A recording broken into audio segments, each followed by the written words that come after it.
On this episode of Gadget, we've got wireless streaming audio with the aerial i2i stream.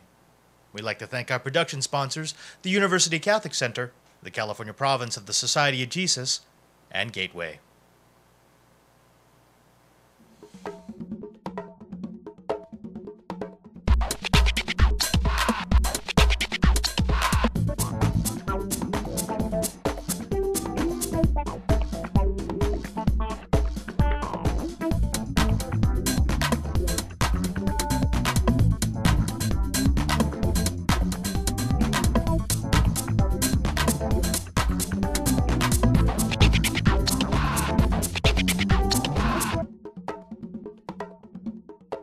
Hello, and welcome back to Gadget at thetechstop.net. It's a place where it's always time to get your geek on. I'm your host, Father Robert Ballecer of the Society of Jesus. I'm a member of the California Province of the Jesuits. We are the largest religious order in the Catholic Church, and we're here in the Center for Apostolic Technology in Honolulu, Hawaii. Now, before we get on to our review, I want to send a plea out there. You see, we get a lot of downloads of our episodes every week from thetechstop.net, the home of Gadget on the internet. In fact, we get between 20 to 100,000 downloads at any given time for each episode. We also know that we get between 5 to 50,000 views every week off of our YouTube videos. But our subscriber numbers aren't really matching. And so we know that a lot of people aren't going to YouTube. They're not subscribing to Gadget. And, well, that makes us just a little bit sad. Now, if you get the chance, and if you like what we do, if you want to see more Gadget goodness, if you could stop by our YouTube webpage at www.youtube.com/GadgetTTS, that's Gadget the Tech Stop, and subscribe. Just go ahead and quickly add yourself. If you don't have an account, add yourself. It'll take 5 minutes, and you'll be able to help us go to the technology mavens out there and tell them that they need to supply us with the coolest tech so that we can bring it to you. Now let's get on to the tech. Now this week we're taking a look at the i2i stream. Now, we first saw this little device at CES 2008. I believe it was at a Digital Experience, and honestly, the first time we saw it, we walked on by. I mean, the way that they were presenting it was that it was some sort of new fashion accessory for the extreme generation. You'll see in their advertisings they have people on skateboards and rollerblades and whatnot. And the idea was you could take a single iPod and you could share your tunes with friends. You could essentially broadcast to anyone else who had one of these i2i stream devices. Now, it's an interesting piece of technology, but we didn't really know if it was, a gadget that we'd want to play with. Now, we've had it for a while, and actually, after we've used this in our lab, you might find our conclusions a little surprising. The i2i stream is a wireless audio sharing device from Aerial Technologies. The heart of the system is a device about the size of a cigarette lighter that allows you to take any analog audio signal and broadcast it wirelessly to other i2i stream units in range. The review package that we received included 2 stream units, 2 12-inch audio cables, 2 28-inch audio cables, 2 USB charging cables, and 2 sets of neck lanyards and pocket clips. Aerial also has a variety of accessories available for the i2i stream. They include various skins and covers, as well as a car adapter that can broadcast from an iPod or other media device.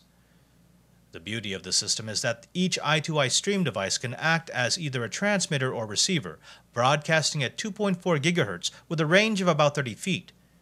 You plug your audio device into the bottom of the unit using one of the included 3.5mm to 2.5mm stereo cables. The other end of the device has a standard 3.5mm headphone port for plugging in your headphones of choice, either to listen to your audio in pass-through or wirelessly from another i2i stream.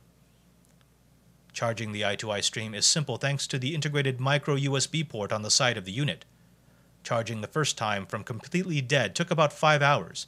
Each subsequent charge took about 2. The battery is rated for between 5 to 7 hours, but in our tests we rarely got more than 6 hours of usage before needing to recharge. Volume can be controlled using the rocker switch at the top right corner of the i2i. That switch doubles as the power button.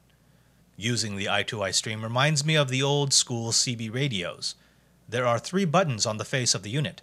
The top button puts the i2i into transmitting mode. While in transmitting mode, the center button will flash to indicate that it's broadcasting. The bottom button puts the unit into receiving mode. The center button selects the channel. You can choose from 7 different channel presets, each represented by a different color. Once the transmitting i2i is up and running, anybody can listen in by pressing the center button on their unit until it matches the color of the transmitting i2i. Audio quality was very good.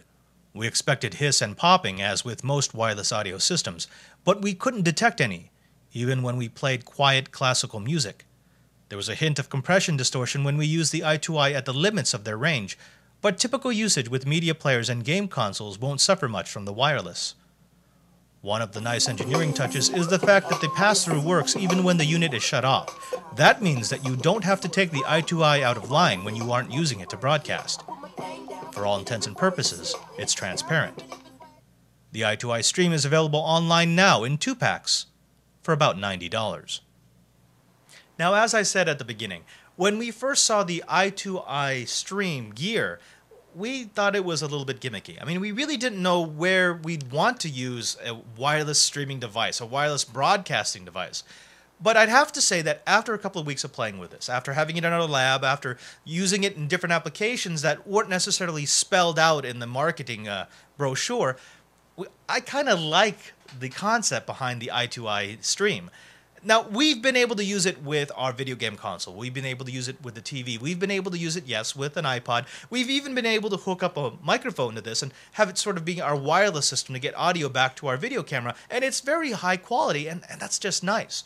Now, I see a whole slew of applications, everything from one of those marriage saver wireless headsets, something that you can hook up to your TV so that you don't have to bother your spouse. But at the same time, if your spouse wanted to, they could just turn theirs on and listen to whatever you were.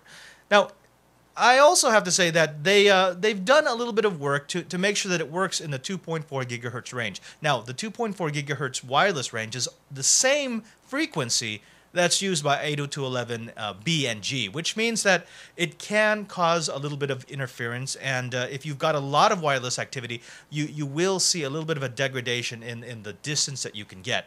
Now, you can choose up to 3 different channels within the same 30-foot range. So you could have 3 different broadcasters, but again, if you've got a lot of wireless network going down, the guys over at i2i said that might drop down to 2. Now, I would suggest that if you are going to use this for a sort of a semi-permanent application, you would test it out first before you buy a bunch of them, just to make sure it's going to work in your environment. That being said, if you like little gadgets that just lend themselves to being used for many different applications, if you want something that can give you high-quality wireless audio, and, if you just want to play around, you may want to check out the i2i Stream. You can find out more information at their website at www.i2igear.com. Or you could just go to our website at www.thetechstop.net. If you click on the Gadget tab, you'll be able to find all of our episodes in high resolution. And if you want to send us an email message, you can always reach us at gadget@thetechstop.net. Well, I've been your host, Father Robert Ballecer. This has been the Center for Apostolic Technology. And remember, there's no Uber Geek without you.